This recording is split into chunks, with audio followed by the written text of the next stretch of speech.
Welcome back, dear students. So today we will continue our lesson JavaScript, and in today's video we are going to see more about operators. So friends, we know that operators are the symbols used in a programming language to manipulate the data and to generate the desired result or output. So friends, there are different types of operators used in a JavaScript to perform a different functions, like we are having here: arithmetic operators, increment and decrement operators, string operators, comparison operators, logical operators, which are also called relational operators, assignment operators, conditional, or you can call them ternary operators. So one by one we will see them. So now here, first of all, we will see arithmetic operators. So as you know that arithmetic includes the main four operations, that is addition, subtraction, multiplication and division. We all know about them. So plus, minus, multiplication and division, these are the four basic arithmetic operations. For example, here we are having x value is a 10. So variable x having a value 10, if you want to add, for example here is addition, x plus 5 is there. So we'll add 5 in that x, that means it gives 5 plus 10, 15 will be the result. Now in the subtraction we are doing x minus 2. X minus 2 means you are removing 2 from the x value, that is 10 minus 2, you will get 8 here. Multiplication is there, so in multiplication you are performing x into 3, that is 10 multiplied by 3, that is you will get a 30 here. So friends, next operation is about division, and the division symbol is this one, x divided by 2. So x divided by 2, that is 10 divided by 2, you will get a 5 and the remainder will be 0. Next is the friend modulus. So modulus is a operation which gives like a division operation, but it give the answer as a remainder whatever left after division. Like x mod 3 is there. So this x mod 3, here x value is 10, so 10 mod 3. 10 mod 3 is that 3 3 is a 9 will be there and 1 is a remainder, so your answer will be 1. Modulus gives a answer, that is a remainder of the division operation. Then friend, there is a increment and decrement operator is there. So increment operator is denoted by plus plus, which is generally used to increase the variable value by 1. And likewise there is decrement operator which is indicated by minus minus, which indicate that decrease the variable value by 1. So friends, here x plus plus is there. So when you are saying x plus plus, it means that increase the variable x value by 1, and here x value is, we know that it is a 10. So 10 plus plus means 10 plus 1, that is 11 you are going to get here. Next friend, we are having x minus minus. X minus minus indicate that decrease of 1 from the variable value x. So here variable value is 10, so will decrease the 1, will get a 9 here. So output is 9 in this case. So increment and decrement operator are there in the arithmetic one, which is just simple for adding 1 and for removing 1. Next friends, we will see assignment operators. So in assignment operator are used to assign values to JavaScript variable. Like for example, equal to is there. So this is equal to is just like a m is equal to 10. So this assign this 10 value to the m variable. Next we are having plus is equal to. So it will work like that, you need to add whatever the variable value is there in m with this 10. If you are writing m plus is equal to, it means whatever value is there of m, add a 10 into that, this one. In the same way, if you are writing m minus is equal to 10, that means remove the 10 from the m's value. So in the same way, multiply equal to, that is a value, that means multiply 10 with the variable m and again assign into the m itself. And division is also work like this, and modulus means whatever operation you will do with the m, that again we need to assign to the m itself. So assignment operator assign values to the JavaScript variables.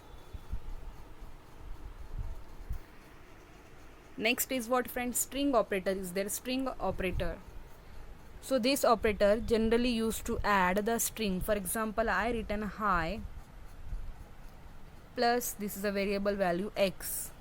So this is a string operator example, and it is generally indicated by this plus symbol, which means that whatever written is in the double quotation here is going to add with the variable value x. So the plus operator, which is also called string operator, used to add two strings. Next we will go friends, relational operators. So in relational operator we are having comparison. Relational here generally means a comparison.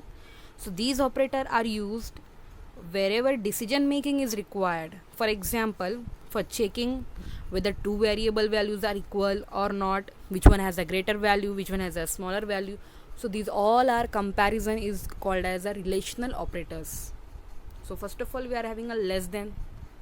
Here we are checking 5 is less than 2. Obviously the result is going to be false. Greater than 5 is greater than 2. This is a true one. Less than or equal to. So it will check up both. If it is less than or equal to, in both cases this is going to be false. Greater than and equal to, it is true. Why true? Because it is one of them is true. 5 is equal to 2.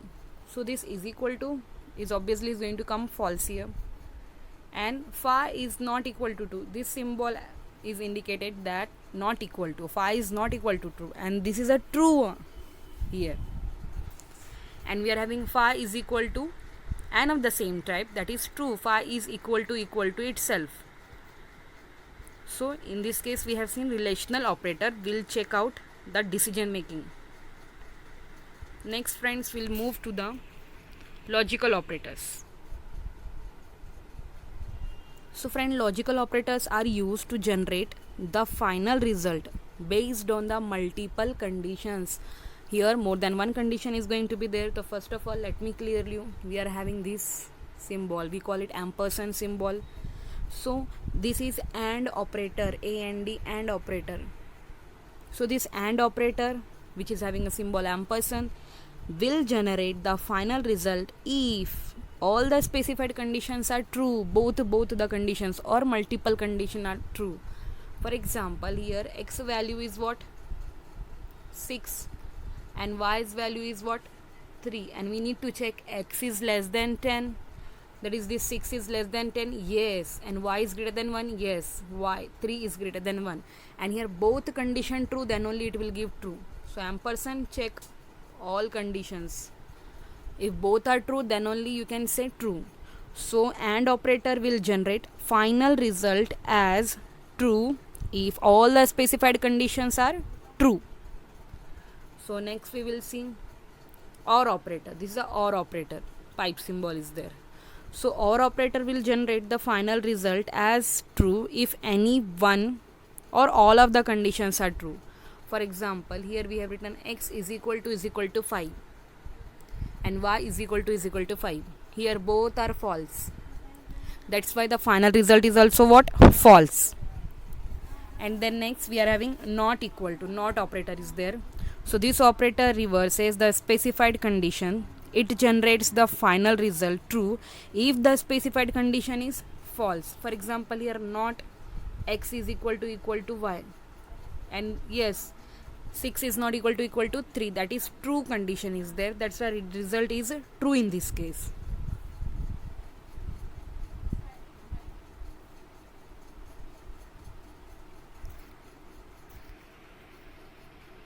So next is operation what friends? Ternary operator or a conditional operator. We call it ternary or conditional operator. So this operator is used to generate the result on the basis of specified conditions. For example, here we'll give the syntax like this. condition and is going to check if the value is true, it will execute some part. Otherwise, if condition is false, it will execute the another part. For example, here you can see variable age is there and we are telling our user to enter a age. Prompt dialog box will come. In here user is going to enter a value, enter age. So if user enter the age which is less than 18, it will get a message cannot vote. And when it suppose it will enter a age which is greater than 18, so it will come can vote. So here question mark is there which is checking the condition, then afterwards this colon symbol is there. So if true, this part is going to execute, if false, this part is going to execute. So this operator is used to generate the result on the basis of specified conditions. So this specified condition will have two parts. True part will execute if the condition is true, and a false part is going to execute if the condition is becoming false. So decision making is there again. So friends, hope you have understood this part. Thank you.